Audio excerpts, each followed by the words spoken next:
A single mother's desperate gamble turned into a discovery that would rewrite her entire future. What began as a last-ditch effort to find value in unwanted possessions revealed something no one could have anticipated. The contents of that dusty storage unit would transform not just her financial situation, but her understanding of what truly matters in life. Before we begin, make sure to subscribe to the channel and comment where you're watching from. Sarah Matthews stood in the gravel lot outside Columbus, the July heat pressing down on her like a physical weight. Sweat beaded on her brow as she clutched her purse with trembling hands, feeling the eyes of the other bidders boring into her back. Her 7-month pregnant belly made her stand out even more among the crowd of storage auction regulars. Unit 147 goes to the lady in the blue shirt for $20, the auctioneer announced, his voice tinged with something between pity and amusement. Last bid of the day, folks. A ripple of snickers spread through the crowd, mostly grizzled men from nearby towns like Lancaster and Newark who did this for a living. They knew what she didn't, that most units contained nothing but abandoned junk, forgotten possessions that couldn't even cover the cost of hauling them away. "Good luck with that one, honey," muttered a heavy-set man with a clipboard as he brushed past her. "Hope you brought a dumpster." Sarah ignored him, focusing instead on the key the auction assistant handed her. $20. Her last $20. The money that should have gone toward dinner for the next few days was now spent on what everyone else considered worthless. But desperation had driven her here, with eviction looming and her bank account drained to nearly nothing. She waited until the crowd dispersed before approaching Unit 147. The metal door protested with a screech as she rolled it upward, releasing a puff of stale air that smelled of dust and forgotten dreams. Inside, the storage unit was a tomb of abandoned memories. Warped wooden dressers leaned precariously against the wall. Cardboard boxes labeled "Kitchen" in faded marker were stacked in one corner. A moth-eaten armchair sat in the center like a lonely sentinel, and piles of yellowed newspapers from Cincinnati created uneven towers throughout the space. Sarah stepped inside, one hand instinctively resting on her swollen belly. The baby kicked, as if registering disapproval at their surroundings. "I know," she whispered, "but we need this." Her apartment manager had given her until the end of the month, just 2 weeks, before she'd be out on the street. No job, no family willing to help, and a baby on the way. The storage unit represented her last desperate gamble. Sarah breathed in the musty air, scanning the jumbled contents with determination. There had to be something here. Vintage items, collectibles, anything she could sell online for quick cash. Just enough to buy her a little more time, a little more breathing room before her child entered the world. What the other bidders couldn't see was the flicker of hope behind her tired eyes. Sarah had always been resourceful, even when the odds were stacked against her. And right now, this dusty tomb of forgotten possessions was all she had left. Sarah Matthews winced as she bent down to open another cardboard box, her 7-month pregnant belly making every movement awkward. The July heat trapped inside the storage unit was suffocating, turning the small space into an oven that smelled of dust and forgotten memories. Sweat trickled down her back as she sorted through what most people would consider worthless junk. "This is hopeless," she muttered, pausing to catch her breath. Her fingers, already grimy from hours of sorting, pulled out a torn Ohio State University Buckeyes t-shirt from one of the boxes. She used it to wipe her forehead, leaving a smudge of dirt across her brow. The young woman had been at it for nearly 4 hours, methodically creating 3 distinct piles in the gravel just outside Unit 147. Trash, the largest pile by far, consisted of broken plastic toys, water-damaged books, and items beyond salvation. The donate pile held clothes that someone might still wear and kitchenware that could be useful to others. The smallest pile, items to potentially sell, was disappointingly sparse. Sarah rubbed her lower back, trying to ease the dull ache that had settled there. Her apartment in Columbus would be gone in 2 weeks if she couldn't come up with rent money. The $20 she'd spent on this unit was her last desperate gamble. "Come on," she whispered to the universe. "Give me something. Anything." As if in answer, her hand brushed against something soft, buried beneath a stack of yellowed Cincinnati newspapers. Carefully, she pulled it free, a handmade quilt, its fabric worn but intact, with intricate patterns of faded reds and blues, forming a classic star design. Despite the dust, the craftsmanship was evident in every careful stitch. "This might be worth something," she said, hope flickering to life. As she lifted the quilt, something solid thudded against the concrete floor. Beneath where the quilt had lain was a wooden box about the size of a thick, hardcover book. Unlike most items in the unit, it seemed to have been protected from the worst of the elements. The wood was dark with age, but still solid, and a brass clasp gleamed dully in the beam of sunlight streaming through the unit's open door. For a moment, Sarah forgot the heat, her aching back, and even the baby kicking inside her. Her heart skipped as her fingers traced the intricate carvings on the lid, vines and flowers that someone had crafted with obvious care. With a mixture of curiosity and reverence, she unhooked the clasp and slowly lifted the lid. The pregnant woman held her breath, suddenly aware that she was about to uncover something that had been deliberately hidden away, something someone had once considered valuable enough to preserve. With trembling fingers, Sarah Matthews lifted the wooden box from beneath the quilt. Dust motes danced in the shaft of afternoon light, streaming through the storage unit's small window. The brass clasp resisted at first, then yielded with a soft click that seemed to echo in the silence.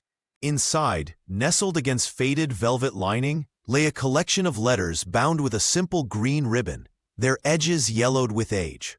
Beside them, a stack of sepia-toned photographs and something that caught the light, a delicate silver bracelet. Sarah lifted it carefully, turning it over to reveal an engraving. Elizabeth. The name sent an inexplicable chill down her spine. She set the bracelet aside and picked up the top photograph. The image showed a young woman standing outside a building, her hand resting protectively over a visibly pregnant belly. Despite the faded quality, Sarah could make out the sign behind her, Mount Carmel Hospital, Columbus. The woman's eyes held a mixture of fear and determination that felt strangely familiar. "Who were you?" she whispered, her own unborn child shifting beneath her ribs as if in response. Sarah placed the photo on her lap and reached for the letters. The ribbon came undone easily, as if it had been waiting all these years for her touch. She selected the envelope on top, carefully extracting a sheet of paper covered in elegant, looping handwriting. The ink had faded to a soft brown, but the words remained clear. The first line made her breath catch. "To my dearest daughter, if you ever find this." Sarah's heart hammered against her chest. The pregnant woman in the photograph. Could she be the writer? Could these be her words? The possibility seemed too incredible. Yet something deep within her responded to the letter with an almost visceral recognition. The musty air of Unit 147 suddenly felt charged with electricity. What had started as a desperate gamble, $20 spent on what everyone else considered worthless junk, now felt like something else entirely. Sarah glanced around at the piles of forgotten possessions, seeing them with new eyes. She pressed her palm against her swollen belly, a protective gesture mirroring the woman in the photograph. The baby kicked against her hand, a reminder of the future, even as the past opened before her. "This isn't just someone's forgotten stuff," she whispered to herself, carefully gathering the letters, photos, and bracelet. "This is someone's story, someone's life." With care that belied her growing excitement, Sarah placed everything back in the wooden box. Whatever secrets it contained, she sensed they weren't meant to be discovered in this dusty, sweltering unit. This deserved time, attention, and the privacy of her small apartment. For the first time in months, Sarah felt something beyond desperation, a spark of curiosity, perhaps even hope. Sarah's fingers trembled as she unfolded the official document, its edges yellowed with age. A birth certificate from Mount Carmel Hospital in Columbus, the embossed seal still visible after all these years.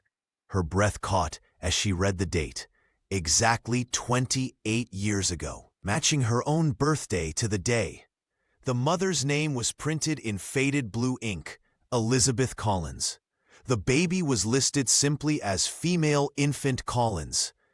"That's me," she whispered, her voice barely audible in the dusty confines of Unit 147.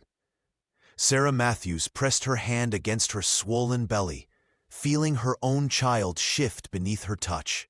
The connection was overwhelming. 3 generations linked by blood, yet separated by circumstance. She had always known she was adopted. Her parents in Delaware had never hidden that fact. But they'd been vague about the details, claiming the records were sealed, the past better left undisturbed. Now, sitting cross-legged on the concrete floor of a storage unit she'd purchased with her last $20, Sarah held tangible evidence of her origins. She carefully examined the other documents scattered around the wooden box. Medical forms indicated Elizabeth had been 19 when she gave birth, barely an adult herself.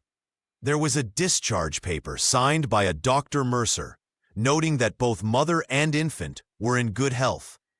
"Why did you give me up?" Sarah murmured, tracing her finger over Elizabeth Collins' signature. The handwriting matched the letters, elegant, careful, but with a slight tremble suggesting emotional distress. She shuffled through more papers, finding a small envelope containing a lock of dark hair tied with thread. A note beside it read, "My daughter's first haircut." The realization that Elizabeth had kept these mementos, had treasured them, sent a wave of emotion through Sarah's chest. This wasn't just random junk abandoned in a forgotten storage unit. These were carefully preserved memories, a mother's treasures. Sarah wondered how they had ended up here and why Elizabeth Collins hadn't come to reclaim them. The pregnant woman leaned back against a cardboard box, overwhelmed. Her entire life, she'd felt something missing, a hole in her history that her loving adoptive parents couldn't fill. Now, surrounded by the physical remnants of her biological mother's life, the tangled mess of the storage unit didn't seem random at all. "This is fate," Sarah whispered, clutching the birth certificate to her chest. Her eviction notice, her dwindling bank account, her desperate bid on this particular storage unit, all of it suddenly seemed like steps on a path leading her exactly where she needed to be. For the first time in months, Sarah felt a sense of purpose stronger than mere survival. She needed to find Elizabeth Collins. Sarah Matthews spent the entire morning cleaning the antique quilt, carefully removing decades of dust with a soft brush. Her fingers traced the intricate stitching, revealing vibrant patches of faded reds and blues beneath years of neglect. The rocking chair proved more challenging, its joints loose and one arm slightly cracked.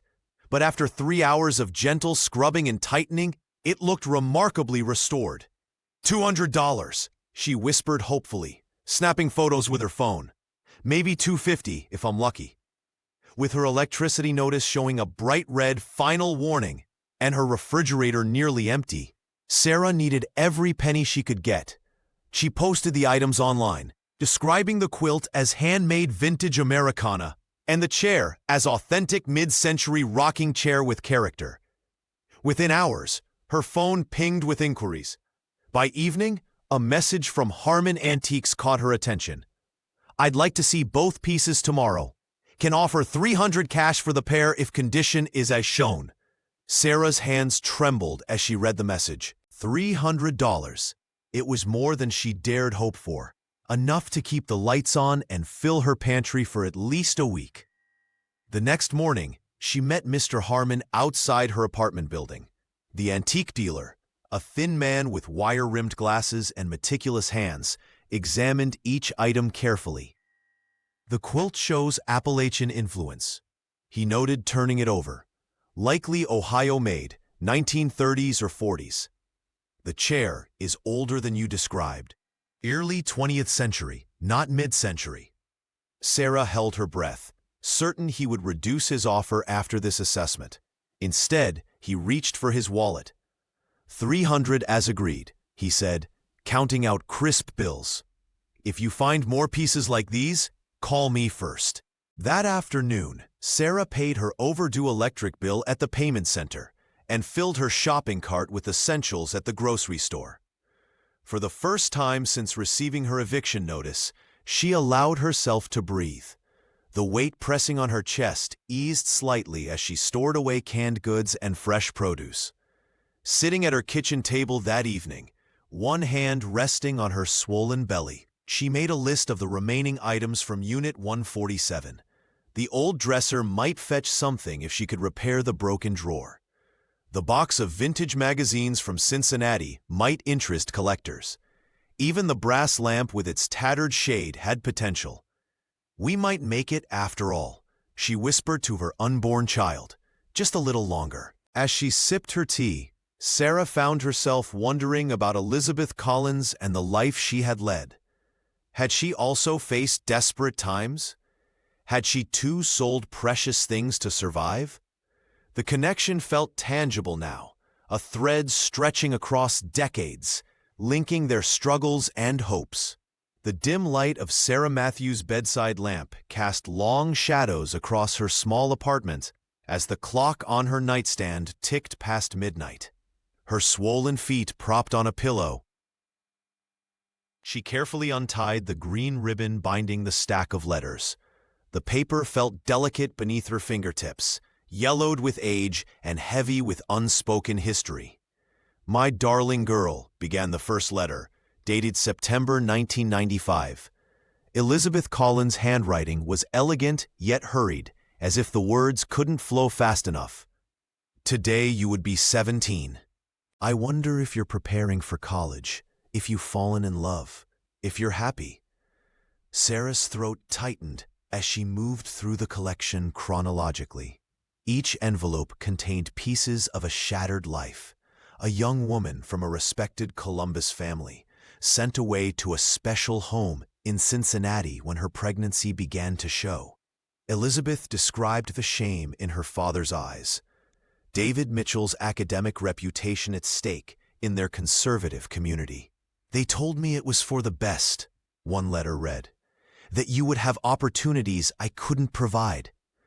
But every night since they took you from my arms at Mount Carmel, I felt the emptiness where you should be." Outside, rain began to patter against the window as Sarah discovered how Elizabeth had fought to keep her.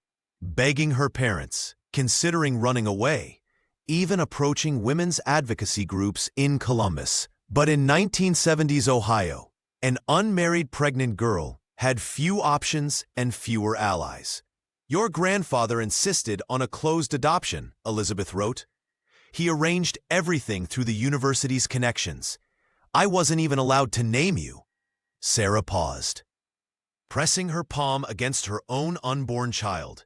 The baby kicked in response, a reminder of the unbreakable bond between mother and child. How could anyone sever such a connection? Yet they had, and the evidence of that pain lay scattered across her bed in ink and tears. The most recent letter, dated just 3 years ago, contained a photograph of Elizabeth, older now, her face lined, but her eyes the same piercing blue that Sarah saw in her own mirror each morning. "I've never stopped searching," the letter concluded.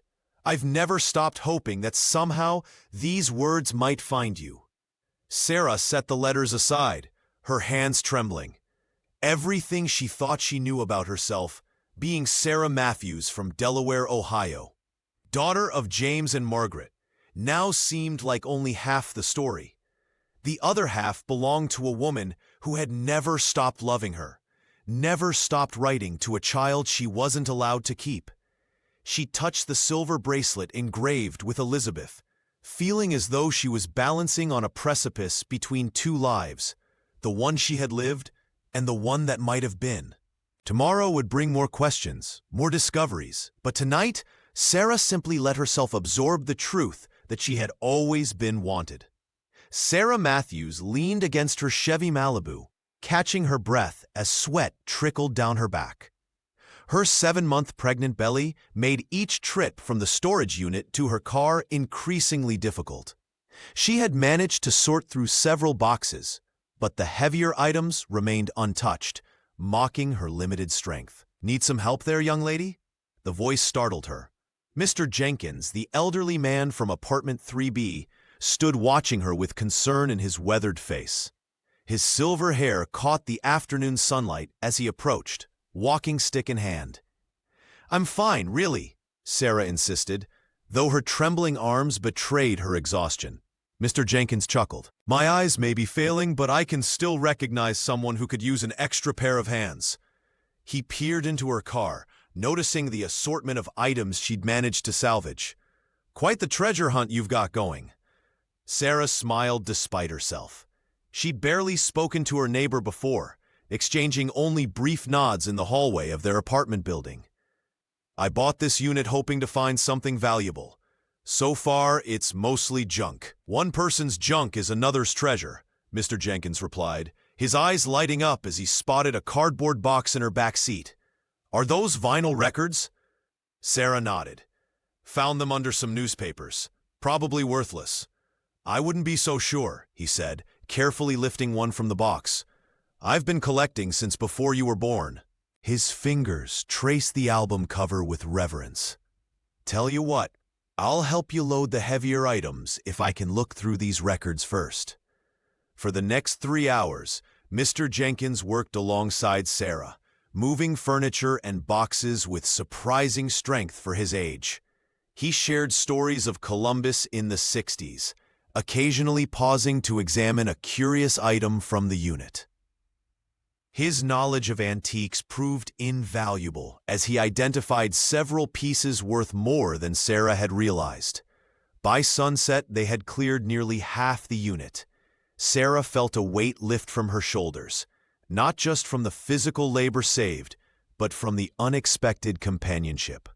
"Thank you," she said sincerely, as Mr. Jenkins selected 5 records from the collection as payment. "I couldn't have done this without you." The elderly man smiled, tucking the albums under his arm. "That's what neighbors are for, dear. Especially in times like these." He gestured toward her belly. "When's the little one due?"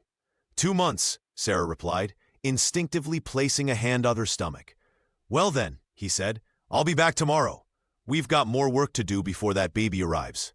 As Sarah drove home, the setting sun painting the Columbus skyline in amber hues, she felt a renewed sense of hope. In this small corner of Ohio, among strangers and forgotten belongings, she had found something unexpected: community. Sarah Matthews shifted uncomfortably in the hard plastic chair of the examination room at Riverside Methodist. The fluorescent lights made her look even paler than she felt. She'd been experiencing headaches for days, but had dismissed them as normal pregnancy discomfort. "Your blood pressure is 160/95, Dr. Wilson said, his brow furrowed as he removed the cuff from her arm. The physician had been monitoring her pregnancy since her first trimester, and his usually calm demeanor had given way to visible concern. "That's significantly elevated from your last visit." "Is that bad?" Sarah asked. Though she already knew the answer from his expression, he nodded gravely. "I'm concerned about preeclampsia. It's a serious condition that can affect both you and your baby." The doctor explained the risks: seizures, placental abruption, and potential harm to their unborn child.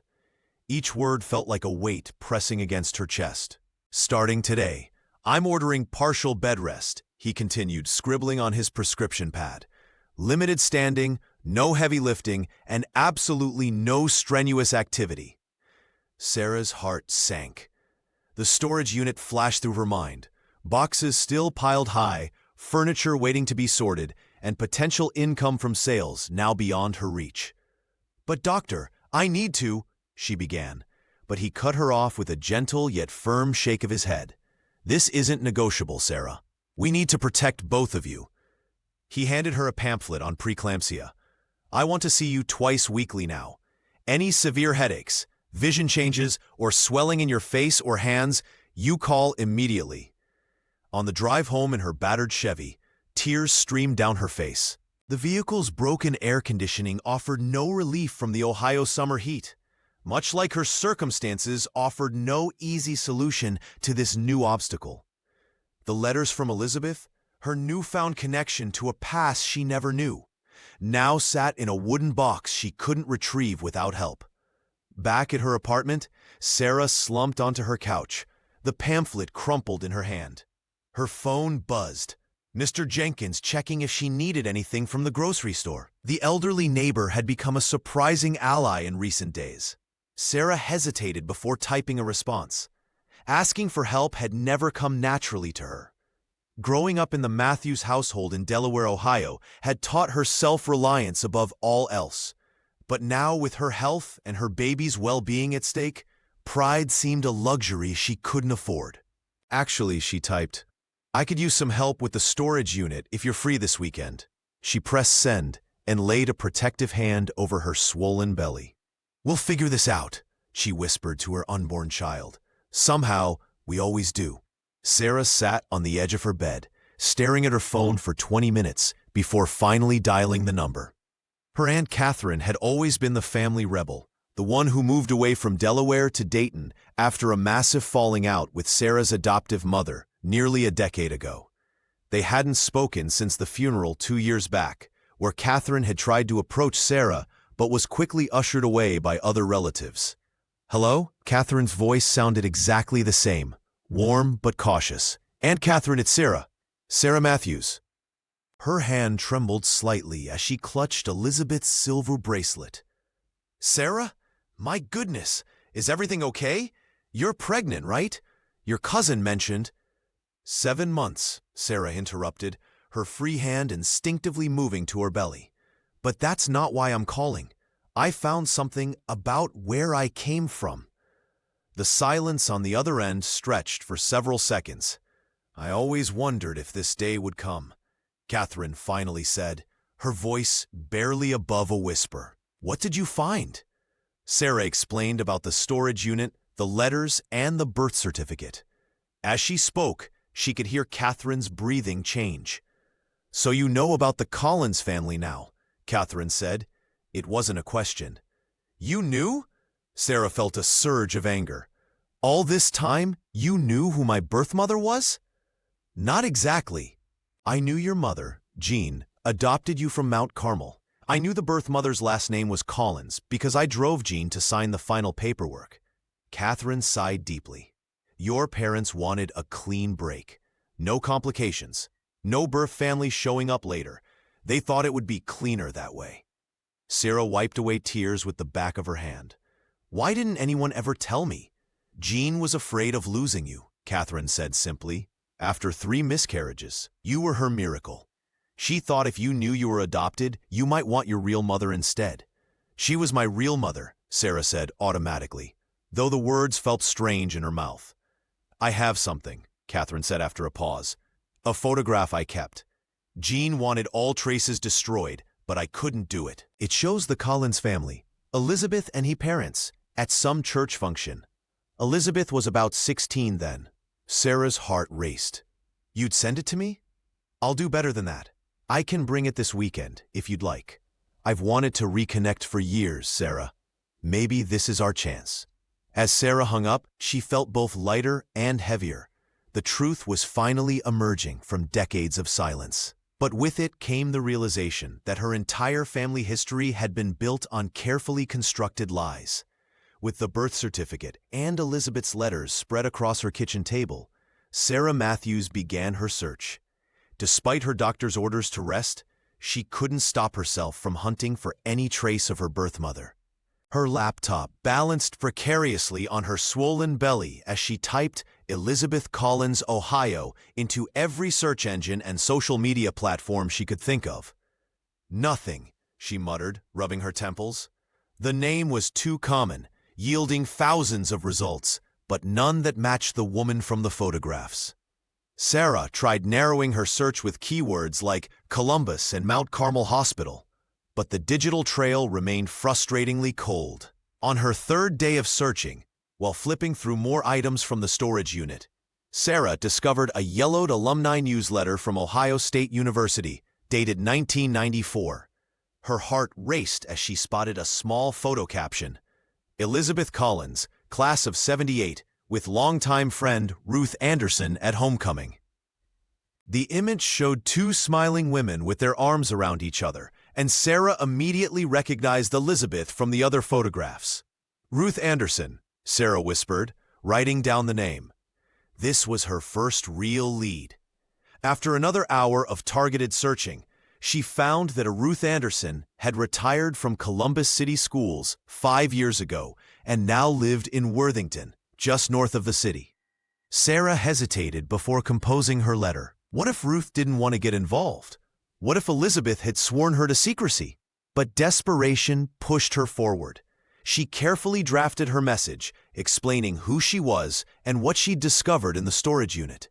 She described her pregnancy and her desire to connect with her birth mother before her baby arrived.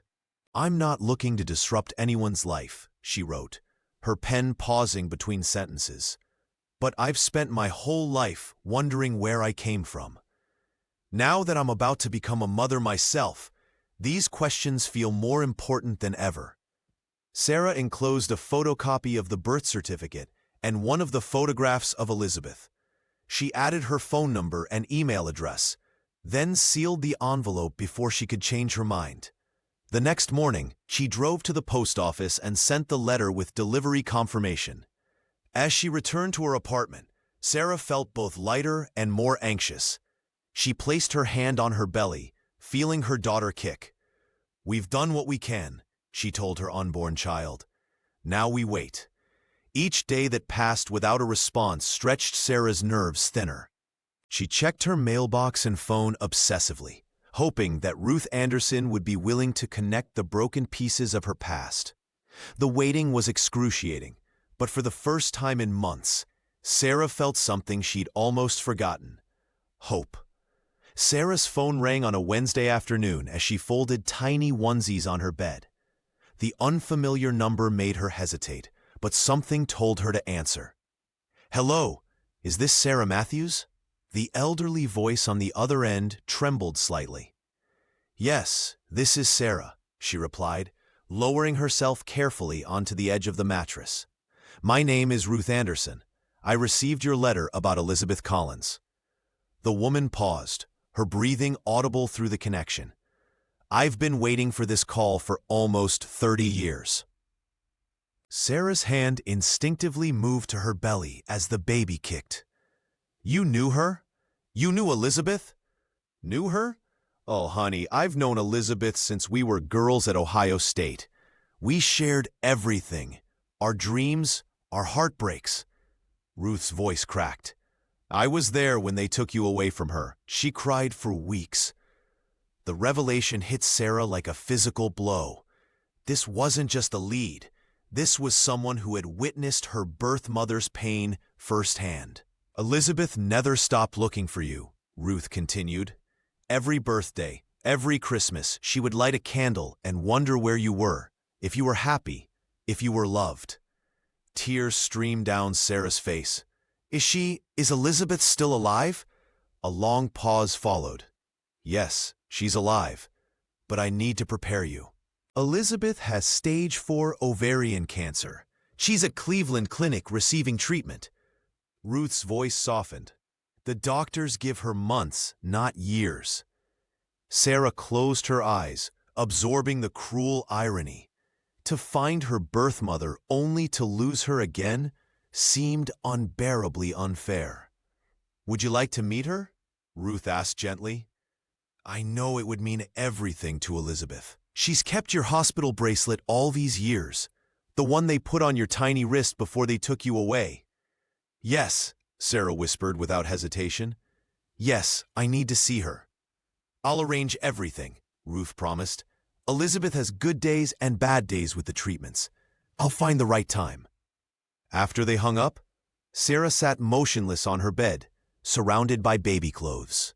The possibility of meeting Elizabeth filled her with contradictory emotions: hope that she might finally understand her origins, fear of what she might discover, and grief for the time already lost. She picked up the silver bracelet engraved with Elizabeth and slipped it onto her wrist. For the first time, it felt like more than just an artifact. It was a connection to a living, breathing woman who had never forgotten her. A woman who was running out of time. Sarah reached for her phone again. She needed to call Mr. Jenkins to help her clear the storage unit faster.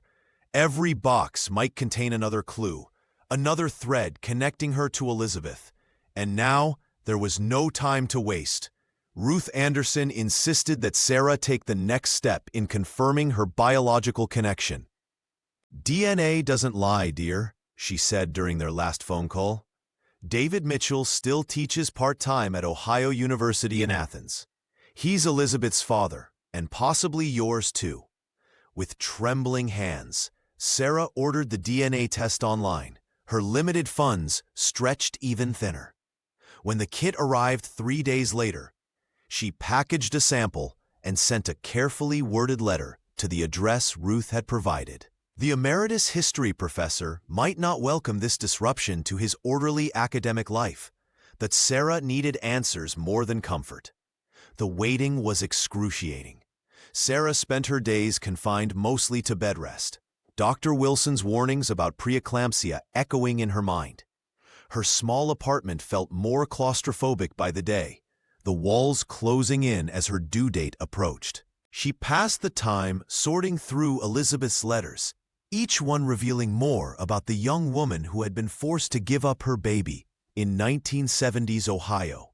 23 days after sending the test, Sarah's phone rang with an unfamiliar Athens area code. Her heart pounded as she answered. "Sarah Matthews?" The voice was deep, slightly tremulous with age. "This is David Mitchell. I believe you're my granddaughter." The test results had confirmed what the letters suggested. David was indeed her biological grandfather, and the revelation had shaken him to his core. "I never knew," he explained, his voice catching. "Elizabeth was sent away before she began to show. My wife, your grandmother, insisted it was for the best. We were prominent in the community, you see. A pregnant, unmarried daughter would have caused a scandal." Sarah listened, one hand resting on her swollen belly. The cycle of shame and secrets had shaped 3 generations of women in her family. "I failed Elizabeth," David continued. "I've regretted it every day since. When she returned, she was never the same. We barely speak now." Before ending the call, David made a promise that left Sarah speechless. He would help support her and her unborn child financially, starting immediately with enough to cover her rent for 3 months. "I can't change the past," the professor said, his academic tone giving way to raw emotion. "But perhaps I can help shape the future, your future, my great-grandchild's future." That night, Sarah slept peacefully for the first time in months. The storage unit that had seemed like her last desperate gamble had yielded something far more valuable than antiques or collectibles. It had given her back her history, and perhaps a future with families she never knew existed. The storage unit had gradually transformed from a chaotic mess into organized piles. Sarah Matthews sat cross-legged on the concrete floor, her back aching and her pregnant belly making each movement a careful negotiation. The late afternoon sun slanted through the rolled-up door, illuminating dancing dust particles as she methodically sorted through the final crate. "Last one," she murmured to herself, running a hand over her swollen abdomen. The baby kicked in response, as if encouraging her to continue. The wooden crate contained mostly old paperwork, utility bills from Cincinnati, tax forms, and faded receipts. Sarah was about to close it when her fingers brushed against something different at the bottom, a cream-colored envelope, slightly yellowed at the edges but otherwise pristine. Her heart skipped when she saw the handwriting, the same elegant script she'd come to recognize from Elizabeth's other letters.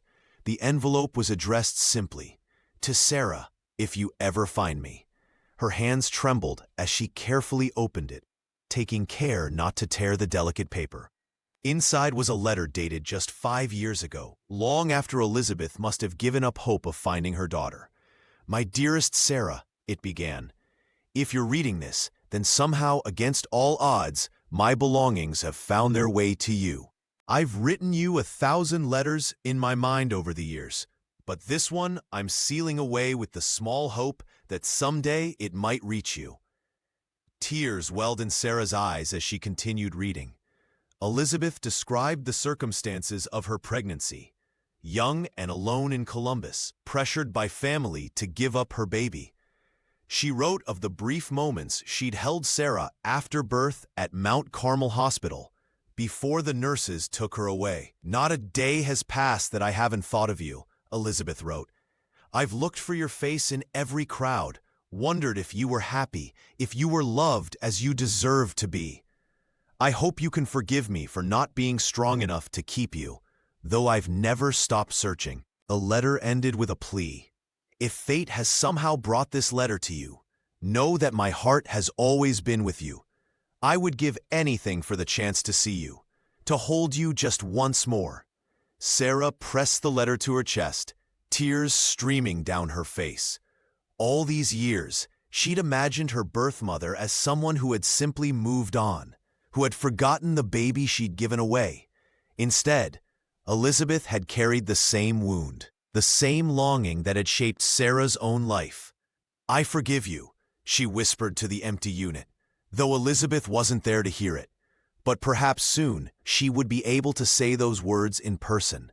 Sarah Matthews felt the weight of time pressing down on her as she packed a small overnight bag. Her due date was only 2 weeks away, but her swollen ankles and rising blood pressure told a more urgent story. Dr. Wilson had been increasingly concerned during her last visit to Riverside Methodist, warning her that the symptoms of preeclampsia were worsening. "You need to stay off your feet," he had cautioned. But Sarah knew she couldn't rest. Not yet. Not when Elizabeth was fighting her own battle against time in a Cleveland hospital room. Ruth Anderson arrived promptly at 9, her sensible sedan already warmed up against the Ohio morning chill. "David called," the older woman said, helping Sarah into the passenger seat. "He's meeting us there. Says he's bringing some of Elizabeth's favorite flowers from that greenhouse in Athens." The journey north felt like crossing a threshold between worlds. As they left Columbus behind, Sarah clutched the silver bracelet in one hand, tracing the engraved name with her thumb. In her other hand, she held the letter addressed to her, its paper softened from countless readings. "What if we're too late?" Sarah whispered as they passed through Mansfield. Her baby kicked vigorously, as if protesting the thought. Ruth reached across and squeezed her hand. "Elizabeth is stronger than anyone gives her credit for. She's been holding on for this moment for 28 years. The miles stretched on, each one weighted with anticipation. Sarah watched the landscape change through the window, industrial zones giving way to farmland, then suburbs as they approached Cleveland. She thought about the strange journey that had brought her here, from near homelessness to discovering her origins in a dusty storage unit that no one else had wanted. David called when they were 30 minutes away. "She's having a good day," he reported, his voice steady but tinged with emotion. "The nurses say her vitals are stronger this morning." Sarah felt tears welling up. After years of wondering about her birth mother, after months of struggling just to survive, she was finally going to meet the woman who had written those heartbreaking letters, the woman who had never stopped loving her, even from afar. As they pulled into the Cleveland Clinic parking lot, Sarah felt her baby shift inside her. 3 generations, connected by blood, but separated by circumstance, were about to come together in a hospital room. Sarah touched her belly gently, then the silver bracelet on her wrist. "We're here," Ruth said softly, turning off the engine. Sarah nodded, taking a deep breath. "I'm ready." The Cleveland Clinic's hallways seemed endless as Sarah Matthews walked through them, one hand supporting her swollen belly, the other clutching Elizabeth's silver bracelet. Her heart pounded against her ribs, each beat a reminder of the 28 years that had passed without this moment. When she finally reached the door to room 312, Sarah paused. Behind this threshold waited the woman who had given her life and then disappeared from it. Ruth Anderson stood beside her, a reassuring presence. She's been waiting for this day her entire life. Ruth whispered, squeezing Sarah's shoulder gently. Taking a deep breath, Sarah entered the room. Sunlight streamed through half-drawn blinds, illuminating the frail figure in the hospital bed. Elizabeth Collins looked up, her thin face transforming as their eyes met. Despite the ravages of illness, Sarah recognized something of herself in those eyes. The same determined spark, the same questioning gaze. "Sarah?" Elizabeth's voice trembled, barely audible above the soft beeping of medical equipment. "It's me," Sarah managed, her own voice breaking as she moved closer. Elizabeth reached out with trembling fingers. "I never thought. I've imagined this moment so many times." When their hands finally touched, something electric passed between them, a recognition that transcended the years of separation. Sarah lowered herself carefully into the chair beside the bed, never breaking contact. "I'm sorry," Elizabeth whispered, tears streaming down her hollow cheeks. "I was so young, and my father, the times were different. They told me it was for the best, that you'd have a better life." "Did you ever look for me?" Sarah asked, the question that had haunted her since finding the letters. The older woman nodded, her gray hair catching the sunlight. "Every year on your birthday. I called agencies, hired investigators when I could afford it. But the records were sealed so tightly. They talked for hours, their voices sometimes rising with laughter, sometimes dropping to whispers as painful truths emerged."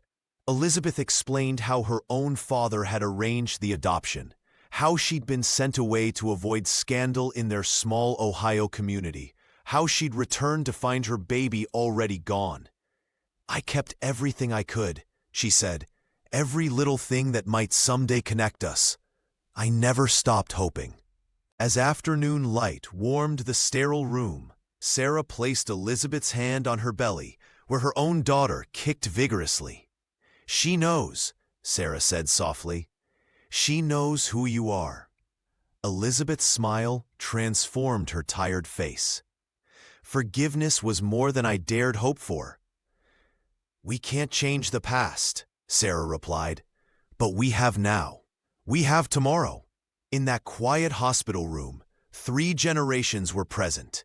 One yet to be born, one finding her roots, and one finally completing a circle broken decades before. David Mitchell arrived at the Cleveland Clinic the next afternoon, his arms laden with a bouquet of sunflowers and a tin of homemade chocolate chip cookies.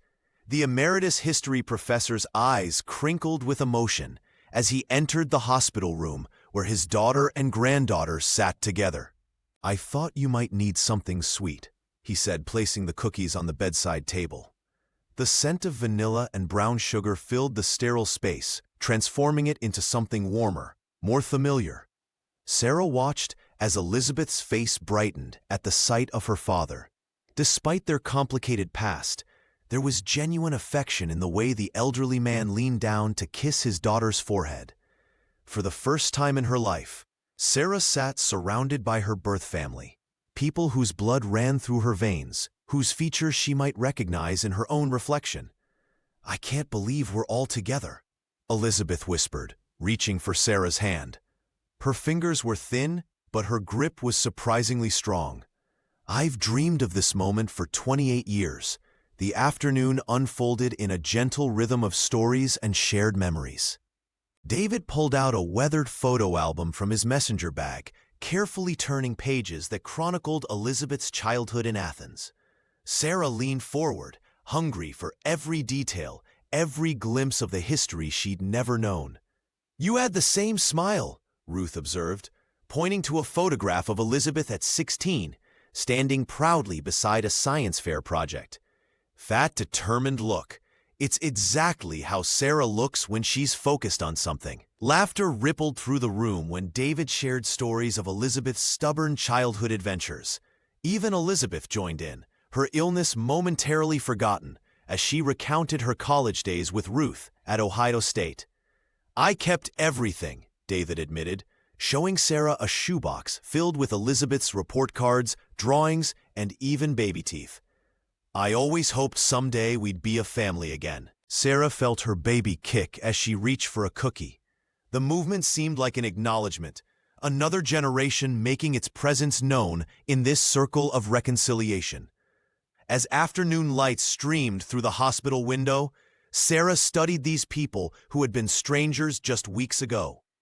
There were gaps in their shared history, years that could never be recovered, but there was also a future stretching before them, unwritten and full of possibility. "We have time," Sarah said, placing her hand over her rounded belly. "We have time to get to know each other."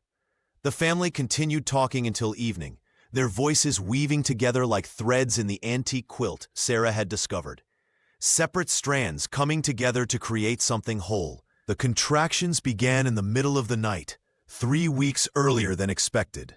Sarah Matthews clutched her swollen belly, the pain radiating across her lower back as she fumbled for her phone in the darkness. Her trembling fingers dialed Ruth, who promised to be there within 20 minutes. By the time they reached Cleveland Clinic, Sarah's contractions were coming every 6 minutes. The night nurse wheeled her through fluorescent-lit corridors while Ruth made the necessary calls. Despite the hour, Elizabeth insisted on coming immediately.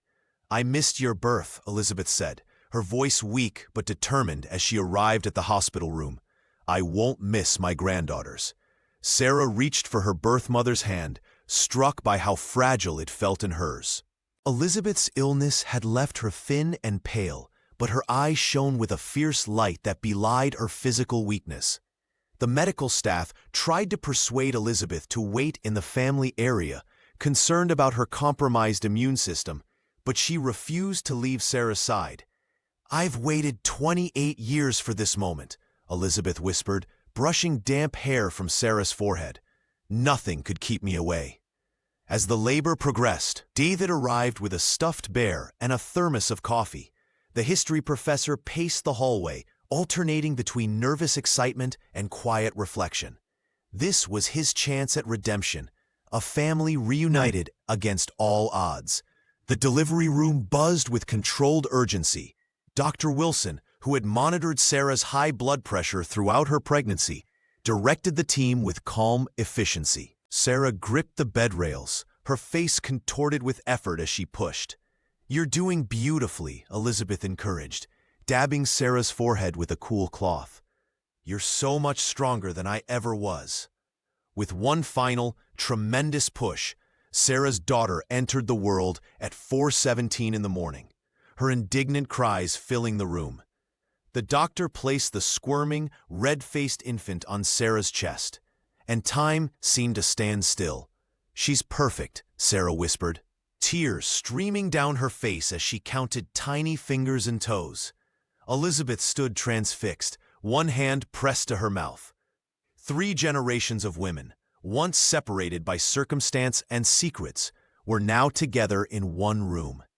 The elderly nurse, who had witnessed countless births, wiped away a tear at the sight. David was allowed in shortly after, his academic composure crumbling at the sight of his great-granddaughter. He approached the bed cautiously, as if afraid this fragile moment might shatter. "She has the Collins eyes," he said softly, noticing the distinctive shape already evident in the newborn's face. As morning light filtered through the hospital blinds, the family gathered around the newest member, their shared blood finally flowing together after decades apart. The morning sunlight streamed through the hospital windows as Sarah cradled her newborn daughter, still marveling at the tiny fingers and perfect features. 3 days had passed since the delivery, and the time had come for the most important decision, naming this precious new life. "I want to call her Grace," Sarah announced softly, looking up at Elizabeth, who sat beside the hospital bed. "Grace Elizabeth Matthews." Elizabeth's eyes welled with tears. "You would give her my name?" "Of course," Sarah replied, reaching for her birth mother's hand. "You gave me life twice, once when you brought me into this world, and again when you found your way back to me. Grace seems right too, considering everything that's happened." The hospital room had become a gathering place for their newly formed family. David Mitchell stood by the window, his academic demeanor softened by the wonder of meeting his great-granddaughter. Ruth Anderson arranged flowers beside the bed, her steady presence a comfort to everyone. "She has your eyes," David observed, leaning closer to examine the baby's face. The same shape Elizabeth had as a newborn. On the tablet propped against the water pitcher, Aunt Catherine watched from her home in Dayton, her face filling the screen. "She's absolutely beautiful, Sarah. Your mother would have been so proud." The mention of Sarah's adoptive mother created a moment of tender silence. The complex web of family, those present and those gone, hung in the air. "I think she knows," Sarah said finally. "Somehow, I think she knows we're all together now."